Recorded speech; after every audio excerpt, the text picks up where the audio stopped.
नारायणं नमस्कृत्य नरं चैव नरोत्तमं देवीं सरस्वतीं व्यासं ततो जयमुदीरयेत्। गुरुर्ब्रह्मा गुरुर्विष्णु गुरुदेवो महेश्वर गुरु साक्षात् परब्रह्म तस्मै श्री गुरवे नमः। नीलाम्बुजस्यामलको मलाङ्गं सीतासमारूपितवामभागम् पाणौ महासायकचारुचापं नमामि रामं रघुवंशनाथं। हामीले यो सत्सङ्गमा विभिन्न शास्त्रहरूलाई उजागर गर्ने क्रममा महर्षि वेदव्यासद्वारा रचित महाभारत ग्रन्थलाई पनि अलिकति प्रकट गर्दै जाउँ भन्ने हिसाबले यो मङ्गलबारको सत्सङ्ग सुरुवात गर्दै आइरहेका हौँ। यसभन्दा अगाडि हामीले महाभारतको उपक्रम आदि पर्व अन्तर्गत विभिन्न घटनाक्रमलाई वर्णन गर्ने सन्दर्भमा धृतराष्ट्र, पाण्डु र विदुरको जन्मको बारेमा थोरै चर्चा गरिसकेका थियौँ। धृतराष्ट्र, पाण्डु र विदुरको जन्म भइसकेपछि त्यहाँ रहनुभएका शान्तनवी भन्नाले शन्तनुका पुत्र भीष्मजी, जो देवव्रत भीष्मजी जो हुनुहुन्थ्यो, उहाँ अत्यन्त खुसी हुनुभयो र जुन त्यो पौरवाणम यानी पुरु वंशमा जुन त्यहाँनिर विच्छेद आउन आँटिरहेको थियो, त्यो समस्यालाई भगवान वेदव्यासको कृपाबाट फेरि निरन्तरता आयो। यसबाट भीष्मजी अत्यन्त खुसी हुनुभयो र त्यहाँ धृतराष्ट्र, पाण्डु र विदुरको जन्म भइसकेपछि त्यो राज्य हस्तिनापुर जुन राज्य छ त्यसलाई कुरुजाङ्गल पनि भनिँदो रहेछ। त त्यहाँ त्यो राष्ट्रमा सबैतिर भव्यता छाउन थाल्यो। भनिएको छ वाहनानि प्ररिष्टानि मुदिता मृगपक्षिण गन्धवन्ती च माल्यानि रसवन्तीन् फलानि च। स्वयं भगवान व्यास लेख्नुहुन्छ यी महापुरुषहरूको जन्म भइसकेपछि त्यो राज्य सबैतिरबाट समृद्ध हुन थाल्यो। त्यहाँ रहेका पशु पन्छीहरू पनि बढ्न थाले, फलफुलहरू पनि प्रशस्त मात्रामा फल्न थाले, अन्न अनाजहरू पनि प्रचुर मात्रामा त्यहाँ बढ्न थाल्यो। त्यहाँ कतै केही कमी हुने भएन, सबतिर अभाव कतै रहेन, सबै मानिसहरू प्रफुल्ल रहन थाले, सबतिर खुसियाली छाउन थाल्यो। स्वयं व्यास लेख्नुहुन्छ ती 3 जना व्यक्तिहरूको जन्म नहुँदाखेरिको अवस्था र जन्म पछिको अवस्थामा त्यहाँ त्यति धेरै भव्यता आउन थाल्यो भनेर त्यो राष्ट्रको समृद्धताको बारेमा म के कुरा गरौँ।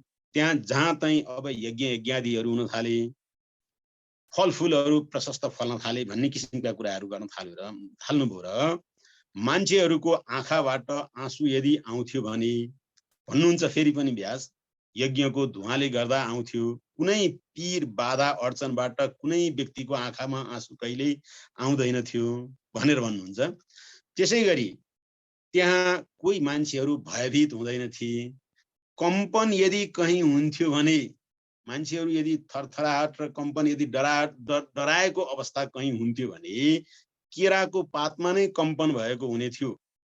अन्यथा कुनै पनि मान्छेहरूमा डर त्रास आदिको कारणले गर्दा केही हुँदैन थियो भन्ने किसिमको कुराहरू गरेर विभिन्न असाध्यै उच्चतम दार्शनिक तरिकाले त्यहाँनिर महर्षि व्यासले र भगवान गणेशले संवाद गर्दै गर्दै यो ग्रन्थहरू लेख्न थाल्नुभयो।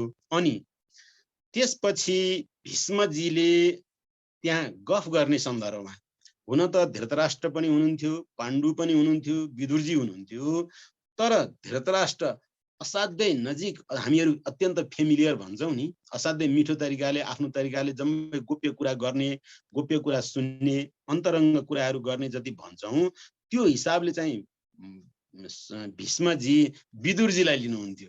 तर विदुरसँग बसेर चाहिँ भीष्मजी सारा चाहिने कुराहरू गर्नुहुन्थ्यो, गफहरू गर्नुहुन्थ्यो र विदुरजीलाई के भन्नुहुन्थ्यो भने, हे विदुर, यो राष्ट्रमा यस्तो प्रकारको चाहिँ नि महापुरुषहरूले राज्य गर्दै आएका थिए, यहाँ यस्तो हुँदै गयो, कालान्तरमा गएर यहाँ केही यस्तो किसिमको समस्या पनि देखा पर्न थाल्यो भन्नुभयो भीष्मजीले आफ्नो चाहिँ विदुरलाई कि भगवान व्यासको कृपाद्वारा र मेरी माताको सही उपदेशद्वारा भनौँ, उहाँको सल्लाह अनुसार फेरि यहाँ तिमीहरू जस्ता प्रतापी व्यक्तित्व आइरहेका होइन। हामीले जसरी चाहिने केटाकेटीहरूलाई अथवा चाहिने स्टुडेन्टहरूलाई, विद्यार्थीहरूलाई जसरी चाहिने शिक्षकहरूले, गुरुवर्गहरूले उपदेशहरू र कुराहरू सिकाउनुहुन्छ र एउटा परिपक्व मस्तिष्कबाट गुणग्राही मनस्थितिमा जस्तो प्रकारको चाहिँ विचार र सन्देशहरू दिइन्छ, ती कुराहरू चाहिँ भीष्मजीले बताउन थाल्नुभयो। अनि त्यस्तै सन्दर्भमा भीष्मजीले सल्लाह नै लिनुपर्दा र सल्लाह नै दिनुपर्दाखेरिमा विदुरसँग नै सल्लाह लिनुहुन्थ्यो, विदुरलाई नै कुराहरू राख्नुहुन्थ्यो। अनि विदुरसँग एकपटक भन्नुभयो भीष्मजीले, श्रूयते यादवी कन्या सोनुरूपा कुलस्य न सुबलस्यात्मजा चैव तथा मद्रेश्वरस्य च।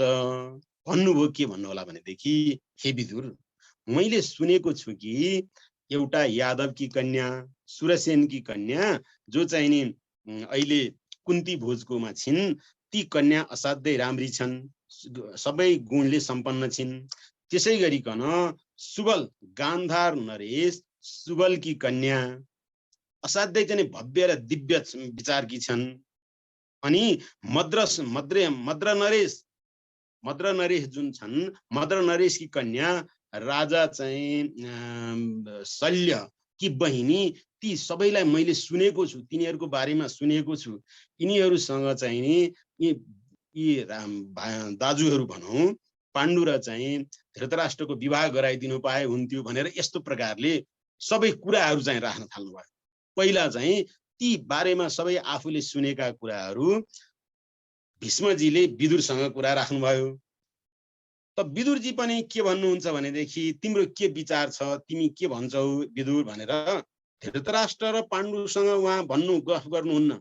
यहाँनिर महाभारतमा स्वयं व्यासजी र गणेशजी लेख्नुहुन्छ कि सबै कुराहरू विदुरसँग भन्नुहुन्छ र विदुर पनि त्यहाँ आवश्यकता अनुसार आफ्ना चाहिने पितामह भनौँ, पिताजी भनौँ, ज्येष्ठ पिता भनौँ, भीष्मजीसँग भन्नुहुन्छ कि भवान विदुर वाच, लेख्नुहुन्छ व्यासजी, विदुर वाच भवान पिता भवान माता भवान परमो गुरु तस्मात् स्वयं कुलस्यास्य विचार्य कुरुयद्धितम।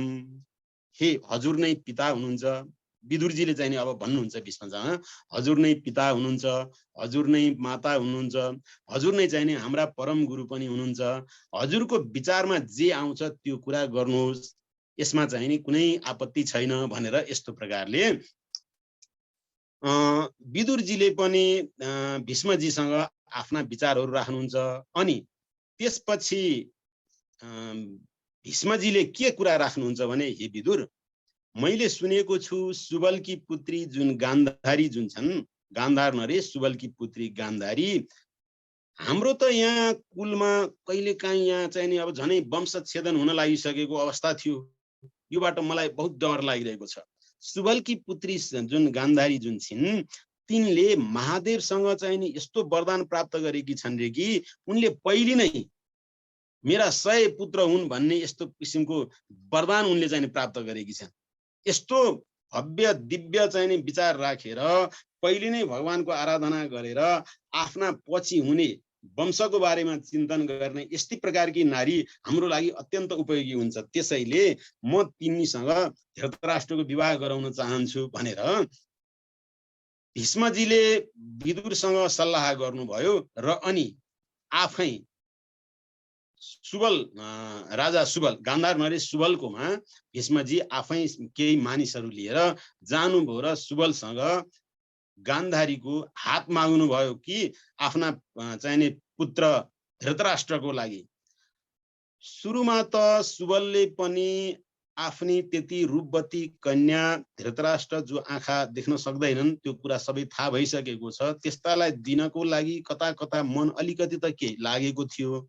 संकोच त भएको थियो, तर विचार गर्नुभयो कि यति राम्रो वंश, पुरु वंश, जहाँ चाहिँ नि के त भने अब त्यहाँ महाराज ययातिको चाहिँ नि वंशजमा आउनुभएका, जहाँ चाहिँ नि अब भरत जस्ता, शन्तनु जस्ता प्रतापी व्यक्तित्वहरू हुनुभयो, त्यस्तो किसिमको वंशमा चाहिँ आफ्नै छोरीको विवाह गर्नको लागि केही आपत्ति छैन भनेर सुबलले अब त्यसमा भीष्मजीले राख्नुभएको प्रस्तावलाई स्वीकार गर्नुहुन्छ र आफ्नी छोरीको त्यहाँनिर वाग्दान यानि मतलब हुन्छ भनेर स्वीकृति दिनुहुन्छ।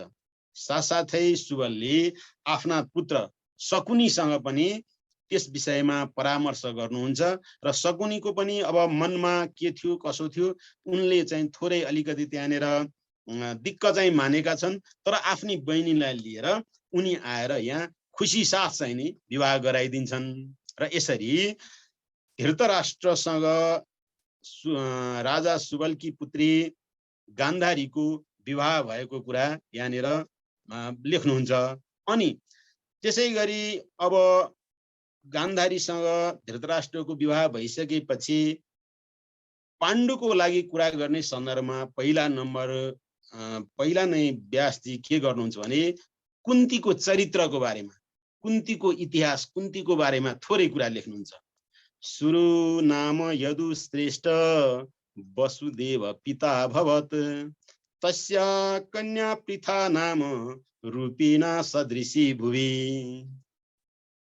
सुरसेनको वंशमा जुन वसुदेव जसको चाहिँ नि वसुदेव जसको पिता थिए सुरसेन, तिनैको चाहिँ नि छोरी पृथा नाम गरेकी जो थिइन्, विश्व सुन्दरी, पृथ्वीमा सबैभन्दा राम्री सुन्दरीका छोरीको रूपमा तिनी थिइन्। त सुरसेनले आफ्नो फुपूको छोरा, फुफेरा भाइ भनेको फुपूको छोरा कुन्ती भोज जो सन्तान थिएनन्, उनीसँग चाहिँ नि सन्दर्भमा कुरा गर्ने सन्दर्भमा के भनेका रहेछन् भने, हे मित्र, तिम्रो सन्तान भएनन् भने पनि केही छैन, मेरो जुन पहिलो सन्तान जो हुन्छ तिम्रो लागि म दिन्छु भनेर यसरी सुरसेनले चाहिँ राजा कुन्ती भोजलाई आफ्नो चाहिँ नि फुफेरा फुपूका छोरा, भान्दाई भनौँ हाम्रो शब्दमा भन्नुपर्दा, उनलाई चाहिँ नि ती छोरी पहिला दिने भनेर भनेका हुँदा रहेछन्। त्यही अनुसार पछि गएर सुरसेनको पहिलो छोरी जो चाहिँ नि सन्तानको रूपमा जुन चाहिँ नि जन्मिन पृथा, तिनलाई नै कुन्ती भोजकोमा दिए। अब कुन्ती भोजकोमा ती पृथा गइसकेपछि उनको काम भनेको के हुन्थ्यो भने, जो अतिथिहरू आउँछन् ती अतिथिहरूलाई राम्रोसँग स्याहार सुसार गर्ने। यहाँ यो प्रसङ्ग त पटक पटकै आउँदो रहेछ।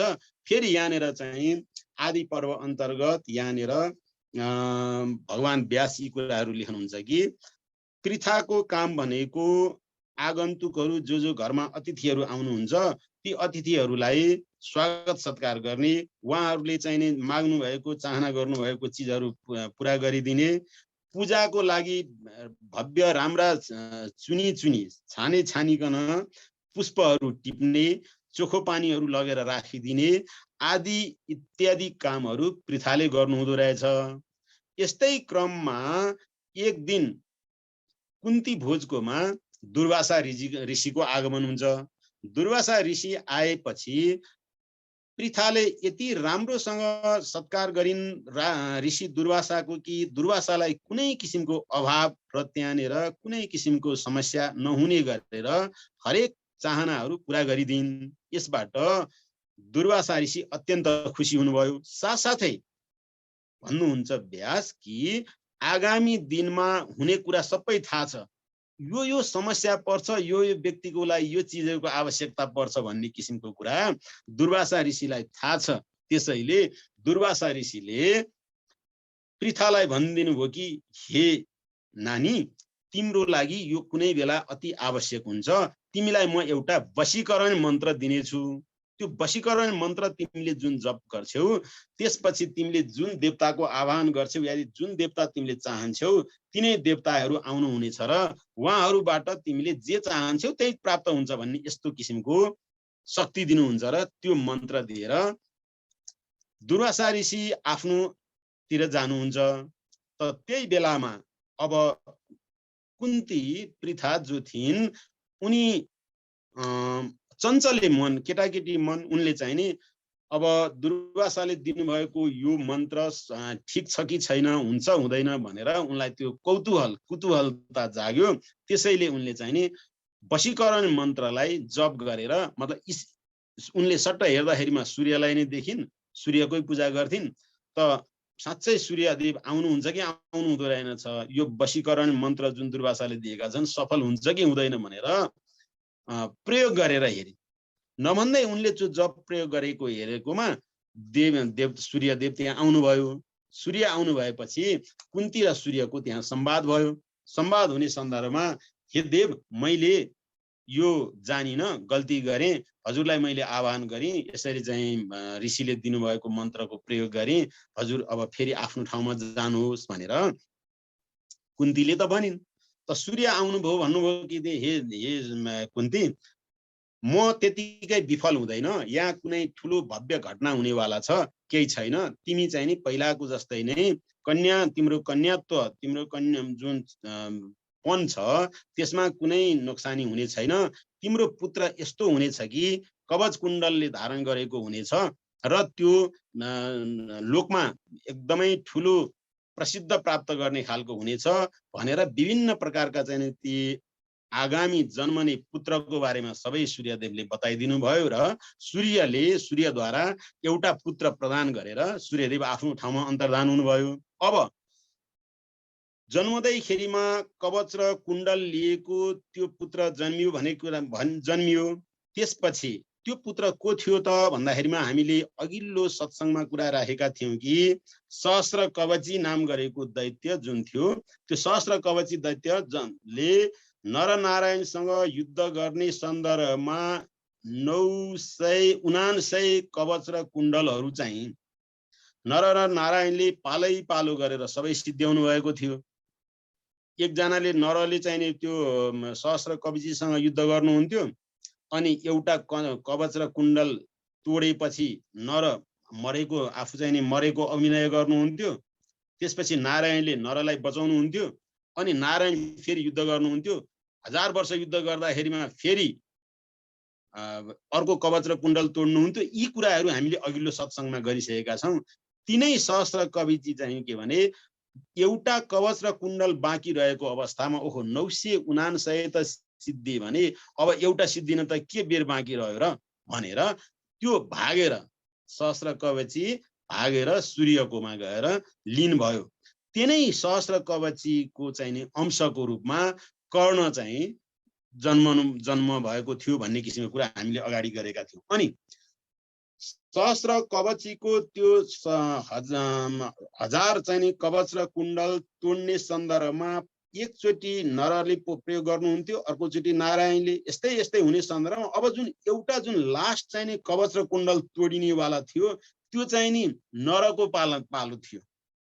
अब त्यही नरको पालो भएको कारणले गर्दा महाभारतको युद्धमा नर भनेको त अर्जुन, नररत्न अर्जुनले चाहिँ नि त्यहाँनिर त्यो प्रयोग गर्ने बेला थियो। फेरि सहस्र कवचीले अर्को एउटा वरदान के पाएको थियो भने जसले चाहिँ नि मेरो कवच र कुण्डललाई चाहिँ नि तोड्छ त्यो पनि तुरुन्तै मरोस् भनेको थियो।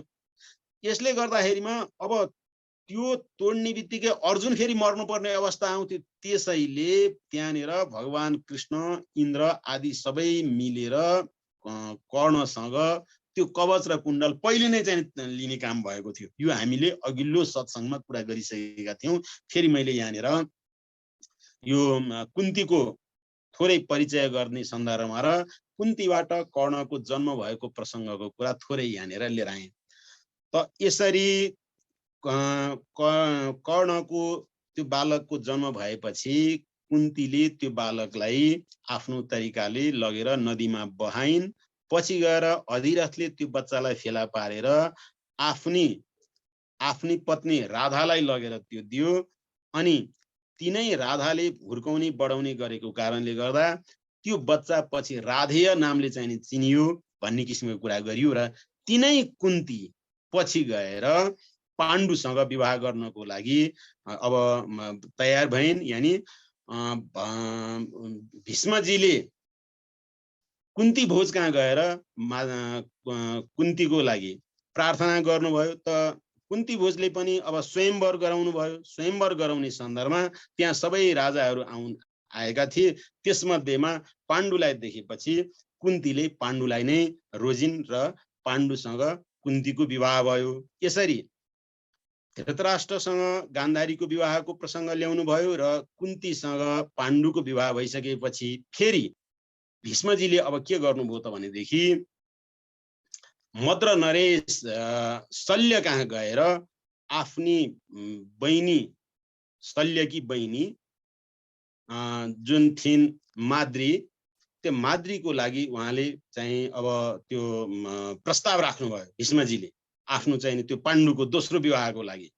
र अब शल्यले के भन्नुभयो त भनेदेखि हाम्रो कुल परम्परा पहिलेको अनुसार हामीलाई यो सम्पत्ति यति यति चाहिन्छ। यहाँनिर विवाहका जुन 8 प्रकारका विवाहको बारेमा चाहिँ जुन याज्ञवल्क्यले र मनुस्मृतिमा जुन मनुले राख्नु भएको छ, ती 8 प्रकारका विवाह मध्ये केही चाहिने रकमहरू जुन चाहिँ कन्या पक्षलाई दिएर विभिन्न प्रकारको चाहिँ धन दौलतहरू चाहिने हिरा मोती माणिक्य आदि इत्यादि दिएपछि मात्रै त्यो घरबाट कन्या प्राप्त गर्ने जुन स्थितिमा रीति स्थिति छ त्यो कुरा पनि यहाँनिर उल्लेख गरिएको छ। यद्यपि शल्यले भन्नुभयो कि हाम्रो कुल परम्परा र हाम्रो इतिहास अनुसार तपाईहरुबाट यति यति सम्पत्ति दिन भयो भने मात्रै यो हाम्रो चाहिने छोरी माद्री चाहिँ दिन सक्छौं भन्ने किसिमको कुराहरू राख्नुभयो। त्यहाँनिर शल्यले त्यो प्रस्ताव राख्नुभयो। भीष्मजीले पनि त्यसलाई चाहिँ पुरा गरिदिनु भयो। त्यो किन राखिएको होला भन्ने लाग्छ भनेदेखि सायद त्यो धन सम्पत्ति कमी भएर नभइकन यति दिन सक्ने सामर्थ्य भएको व्यक्ति मात्रै चाहिने यहाँको चाहिने कन्याहरू लिनको लागि योग्य हुनेछ भन्ने हिसाबले त्यो राज्यको वैभवता सम्पन्नता र भव्यता कति छ, योग्य छ कि छैन भन्ने बुझ्नको लागि सायद त्यो गरिएको होला। जे होस्, यहाँनिर शल्यले माग गर्नु भए अनुसारका हात्ती घोडा धन सम्पत्ति हिरा मोती माणिक्य सबै कुराहरू भीष्मजीले त्यहाँनिर दिएर माद्रीलाई लगेर माद्रीसँग भीष्मके पाण्डुको विवाह भयो भनेर यसरी धृतराष्ट्रसँग गान्धारीको विवाह, कुन्ती र माद्रीसँग पाण्डुको विवाहको कामहरू चाहिँ नि यहाँनिर गराउनु भयो। अनि त्यसपछि पाण्डुले अब व्यासजी लेख्नुहुन्छ, दुवैजना पत्नी प्राप्त गरिसकेपछि धृतराष्ट्र आँखा नदेख्ने भएको कारणले र विदुर चाहिँ नि दासीको पतिबाट जन्मिएको कारणले गर्दा यी दुवैजना राज्य गर्नको लागि योग्य छैनन्। त्यसैले राजा त को हुने भनेर भन्दा त्यहाँनिर कुनै संकोच नगरिकन पाण्डुलाई नै राजा बनाइयो। पाण्डु राजा हुनु भएपछि पाण्डुले आफ्ना सेनाहरू लिएर गए चारैतर्फ दिग्विजय गर्न थाल्नुभयो र पाण्डुको दिग्विजयको बारेमा चाहिँ यहाँनिर व्यासजीले भव्यसँग चाहिँ लेख्नुभयो। अब दिग्विजय गरेर प्रशस्त मात्रामा धन सम्पत्ति ल्याएपछि सत्यवती अब त्यस्तै गरिकन आफ्नै आमा अम्बिका अम्बालिका जो हुनुहुन्छ त्यहाँ ती सबैलाई खुसी बनाएर पाण्डु असाध्यै रमाएर बस्न थाल्नुभयो। भीष्मजी पनि आफ्नो छोराको त्यो पराक्रम पुत्रको त्यो पराक्रम देखेर अत्यन्त खुसी हुनुभयो भन्ने किसिमको कुराहरू यो भयो। त्यति भइसकेपछि अब भीष्मजीले विदुरजीको लागि विवाहको लागि सोच्नुभयो र भीष्मजीले विदुरको विवाहको लागि देवकी राजा देवकको अर्कीपट्टिबाट मतलब अर्कीपट्टिबाट जन्मिएकी एउटी छोरी छन् भन्ने कुरा सुन्नुभयो र ती कन्यालाई लिएर आएर विदुरजीको पनि विवाह गराइदिनु भयो र विवाह कारयामास विदुरस्य महामते भनेर व्यासजीले लेख्नु भएको छ कि विदुरको पनि विवाह गराइदिनु भयो। विदुरको विवाह गराइसकेपछि विदुरबाट पनि अब ती विदुरको पट्टिबाट पनि सन्तानहरू भए र तिनीहरू पनि अत्यन्त पराक्रमी भए भन्ने किसिमको कुरा महाभारतमा व्यासजीले लेख्नुहुन्छ। अब त्यसपछि के भयो भने पाण्डुले जुन दिग्विजय सबै गर्नुभयो अनि उहाँले ऋषिहरूको सब सत्संग गरेर कुराहरू बुझिसकेपछि उहाँ मृगया चरण भनेको मतलब शिकार खेल्ने र वनमै रमाउने हिसाबले आफ्नी दुईटी पत्नीलाई लिएर उहाँ वन विहार गर्नतिर लाग्नुभयो। वन विहार गर्नतिर लाग्नुभयो र उतैतिर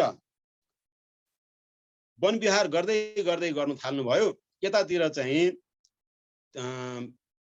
गान्धारीले के सुन्नुभयो त भन्दाखेरिमा आफ्नो भन्दा उतातिर कुन्तीको चाहिँ छोरा जन्मिसकेको छ भन्ने किसिमको कुरा सुन्नुभयो।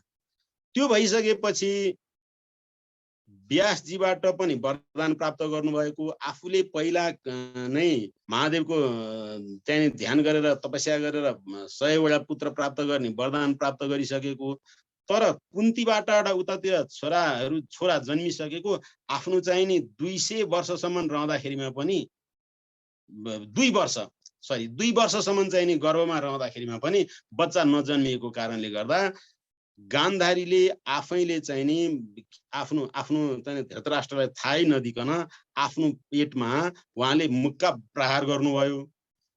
त त्यो मुक्का प्रहार गरेपछि त्यहाँबाट एउटा सारो फलामको जस्तो एउटा चाहिँ मासुको डल्ला निस्कियो र उहाँलाई त्यो झन् पुत्र प्राप्त होला भनेको त एउटा मासुको डल्ला निस्कियो भनेर उहाँ चाहिँ नि साह्रै चिन्तित हुनुभयो र त्यसलाई थाल्न के लाग्नु भएको थियो। त्यतिकै बेलामा व्यासजीले त्यो कुरा थाहा पाउनुभयो र व्यासजी त्यहाँ प्रकट हुनुभयो।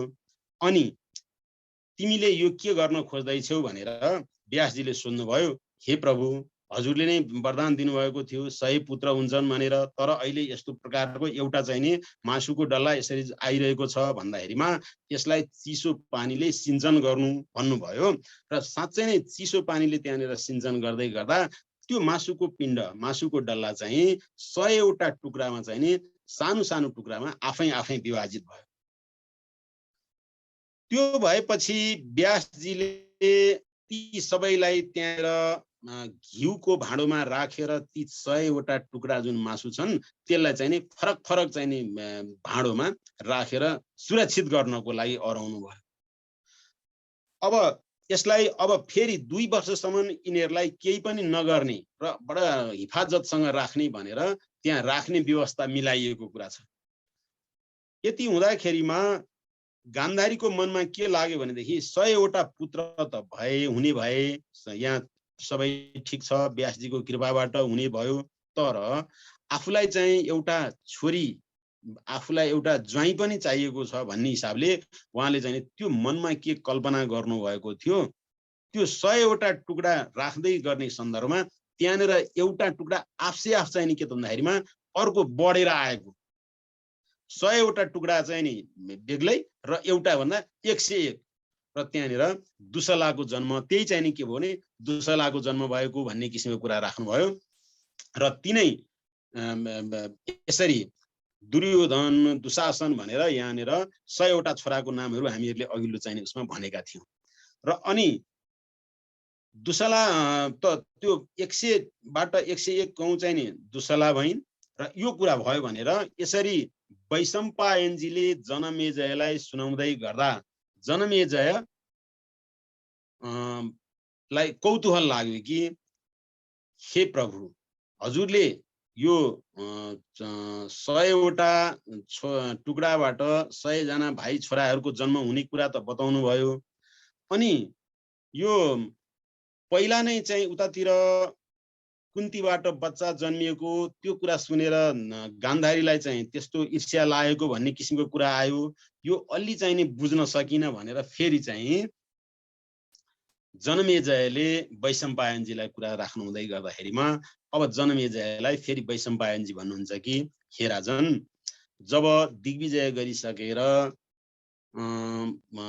पाण्डु जब वनमा चाहिँ नि हिँड्नु भएको थियो, त्यतिकै बेलामा उहाँले वनमा शिकार गर्ने सन्दर्भमा एक जोडी मृगको हत्या गर्नुभयो। त त्यो मृगको हत्या गर्दाखेरिमा मृगबाट विभिन्न प्रकारले राजालाई प्रश्नहरू गरियो कि हे राजन, तिमी यत्रो चाहिने उच्च कुलमा जन्मिएका थियौ, यति उच्च कुलमा जन्मिएको व्यक्तिमा यस्तो किसिमको निकृष्ट पाप गर्ने किन आयो भनेर त्यहाँनिर मृगले चाहिँ त्यो कुरा राखेको हुन्छ। त्यसमा राजा पाण्डुले के भन्नुहुन्छ भनेदेखि हामी क्षत्रिय राजाहरू जुन छौं, हामीहरूको काम भनेको यो नै हो, यसमा चाहिँ नि कुनै उ छैन, त्यसमा तिमीले हामीलाई मलाई यति धेरै दोषी बनाएर भन्नु केही छैन भनेर त्यो मृग र राजा पाण्डुको बीचमा दिव्य संवाद हुन्छ। त त्यो संवाद हुने सन्दर्भमा मृगले विभिन्न कुराहरू राख्छन्, राजाले पनि धेरै कुराहरू राख्छन्। त त्यस्तैमा चाहिँ मृगबाट चाहिँ श्राप आउँछ कि तिमीले जेसुकै भने तापनि हामीहरूको यो म ऋषि किन्दम हुँ, मैले चाहिँ त्यो ऋषि मानव रूपमै चाहिँ नि मैले यो जुन लीलाहरू गर्दाखेरिमा मलाई त्यति सुहाउँदैन थियो, त्यसैले मैले मृगको रूप धारण गरेको थिएँ। मृगको रूप धारण गरेर हामी मृग र मृगी भएर यसरी चाहिँ विचरण गरिरहेको अवस्थामा तिमीले हामीलाई यसरी मार्यौ।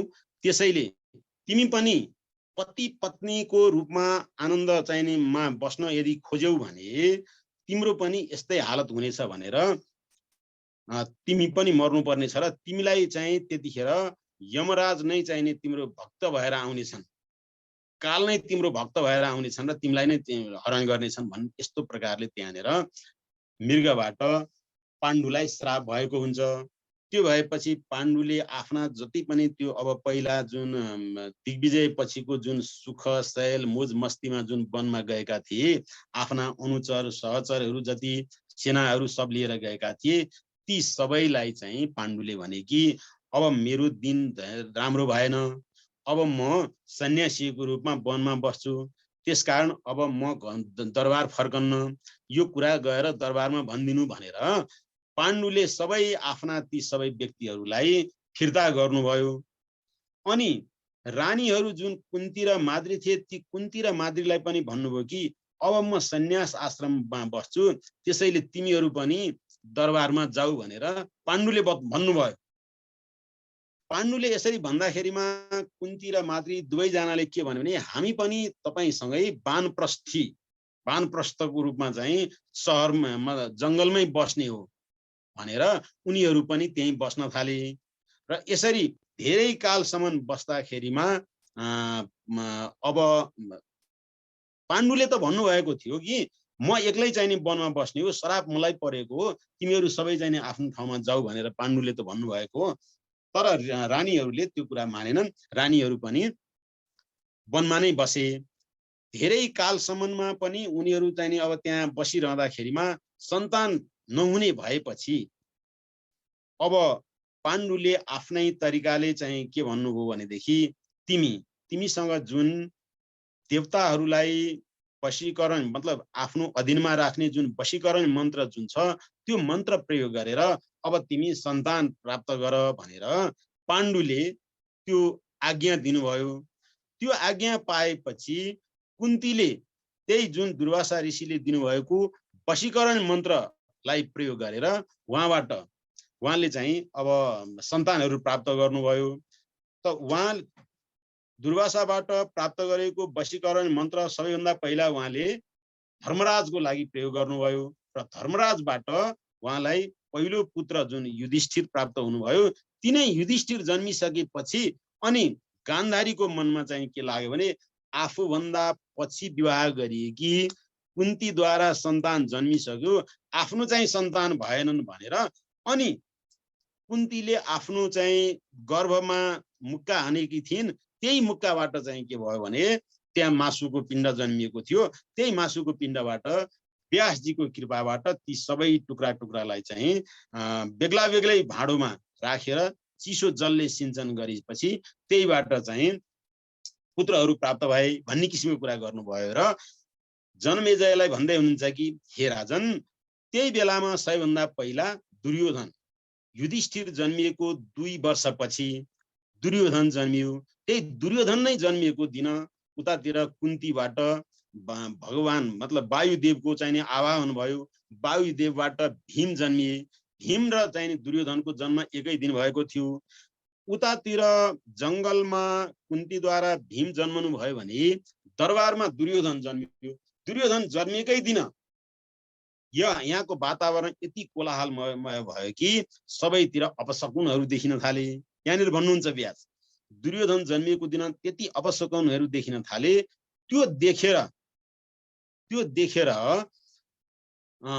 त्यहाँ विभिन्न प्रकारका कुराहरू भएर भन्न थालियो के त भन्दाखेरिमा यो व्यक्ति जुन बच्चा जन्मिएको छ पहिलो दुर्योधन, जुन अपशकुनहरू देखिएको छ यसले गर्दाखेरिमा यो कुलको ठुलो घातक हुनेछ। यो कुलको घातक हुने हुनाले यसलाई अहिले नै त्याग दिनु बेस हुनेछ भनेर त्यहाँ धेरै प्रकारले सल्लाहहरू भयो। भगवान व्यास लेख्नुहुन्छ त्यजेत एको कुलस्यार्थे ग्रामस्यार्थे कुलम त्यजेत ग्रामम जनपदस्यार्थे आत्मार्थम पृथ्वीम त्यजेत। कुलको लागि एउटालाई त्याग्नु पर्छ। एउटा बडो राम्रो चाहिँ त्यहाँ नीति उपदेशहरू दिएको छ। कुलको लागि, कुलको रक्षाको लागि एउटालाई त्याग दिनु उचित हुन्छ, किनभने एउटालाई नत्याग्नाले कुल सबै चाहिँ खराब हुनेवाला छ भने त्यसलाई त्याग्नु पर्छ। अनि भन्नुहुन्छ व्यास ग्रामस्यार्थे कुलम त्यजेत। गाउँ सिङ्गो गाउँको लागि एउटा कुललाई नै त्याग्नु पर्छ भने त्यो कुल पनि त्याग्नु पर्छ। अनि ग्रामम जनपदस्यार्थे, जनपद भन्नाले अब ठुलो राज्यको लागि ग्रामम गाउँकै गाउँलाई नै त्याग्नु पर्छ भने गाउँ पनि त्याग्नु आँट गर्नुपर्छ। अनि आत्मार्थम पृथ्वीम त्यजेत, आत्मकल्याणको लागि पृथ्वीलाई नै त्याग्नु परे पनि पछि हट्नु हुँदैन। त्यसकारण धृतराष्ट्रलाई भनिएको छ हे राजन यो व्यक्तिलाई त्याग्नुपर्छ भनेर। त्यहाँ त्यो जुन अपशकुनहरू देखिएको थियो त्यो कुरालाई देखेर भनिएकै हो, तर धृतराष्ट्रले त्यो कुरा मानेनन्। अनि त्यो धृतराष्ट्रले त्यो कुरा मानेनन्। अब पछि गएर त्यो भइ नै हाल्यो। अनि भीष्मजीबाट विदुरसँग जुन भइरहेको कुराबाट हामीहरू के थाहा पाउँछौँ भन्दाखेरिमा वृद्ध कस्तो हुनु पर्दो रहेछ भन्दाखेरिमा बडो समृद्ध। वृद्ध भीष्मजी वास्तवमा त्यो वृद्धहरूको एउटा आदर्श व्यक्तित्व हुनुहुन्छ कि। वृद्धहरू सबैजनाको एउटा आदर्श व्यक्तित्व कुन अर्थमा भनेदेखि वृद्ध हुँदा हुँदै पनि समृद्ध, यानि वृद्ध फुर्तिलो होस्, वृद्ध अरू सबैको लागि जोस दिने खालको होस्, वृद्ध अरू सबैको लागि आँट दिने, भरोसा दिने। अरू व्यक्तिहरूलाई कस्तो लाग्योस् भन्दा वृद्ध हुनु छ भने फलानु जस्तो मतलब होस्, हुँदाखेरिमा पनि मजा आउँछ। वृद्ध हुनु त यस्तो हुनु, यस्तो हुने हो भने त यतिको धेरै यस्तो समृद्ध चाहिँ नि वृद्ध हुनु त मजाको विषय हो भन्ने किसिमको आओस्। त भीष्मजीले यहाँनिर राख्नुभएका विचारहरू, भीष्मजीले बोल्नुभएका शब्दहरू आदि कुराहरू देख्दाखेरिमा वृद्ध वास्तवमा समृद्ध हुनु पर्दो रहेछ। अरूहरूको लागि मोडेल एउटा नमुना बन्नु पर्दो रहेछ भन्ने किसिमको कुराहरू यहाँनिर राख्नु भएको छ। र मैले दुसलाको जन्म यहाँनिर जनमेजयले सोध्नुभयो के भने उसलाई वैशम्पायनजीलाई कि हे देव, हे गुरु, हजुरले जुन बताउनु भयो 100 पुत्रहरूको बारेमा बताउनु भयो, तर त्यो छोरी चाहिँ नि कसरी जन्मिन्? एउटा छोरी चाहिँ नि बेग्लै छिन् नि त दुसला भन्दाखेरिमा गान्धारीले 100 वटा छोरा जुन बन्ने कुरा त भयो त्यो मांसपिण्डका टुक्राबाट, त गान्धारीको मनमा छोराहरूको साथसाथै छोरीको पनि कल्पना आयो, एउटा छोरी भए हुन्थ्यो भन्ने। त त्यो छोरीको त्यो कल्पना गर्दै गर्दै गरेर चाहिँ जुन उहाँले गरिरहनु भएको थियो, व्यासजीले बुझ्नुभयो कि ती 100 वटा बन्दा बन्दै ती 100 वटाबाट एउटा अंश अर्को एउटा छुट्टै रह्यो। त्यही अंश चाहिँ नि के भयो भन्दाखेरिमा छोरीको रूपमा चाहिँ नि रहिन् र 100 छोरा 1 छोरी। साथसाथै जुन बेलामा गान्धारी अब त्यो केही काम गर्न नसक्ने भएकी थिइन्, गान्धारी काम गर्न नसक्ने र आफ्नो भनौँ न केही गर्न नसक्ने भएको र अशक्त भएको अवस्थामा धृतराष्ट्रलाई स्याहार सुसार गर्नको लागि जुन एउटी शूद्र कन्या चाहिँ त्यहाँ खटिएकी थिइन्, उनीबाट एउटा बच्चा एउटा छोरा जन्मिएका थिए। तिनै व्यक्ति चाहिँ को हुन् त भन्दा युत्सु हुन्। र यसरी 100 पुत्र गान्धारीबाट र अर्की पत्नीपट्टिबाट एउटा छोरा जुन युत्स जन्मिएर 101 छोराहरू धृतराष्ट्रका जन्मिए।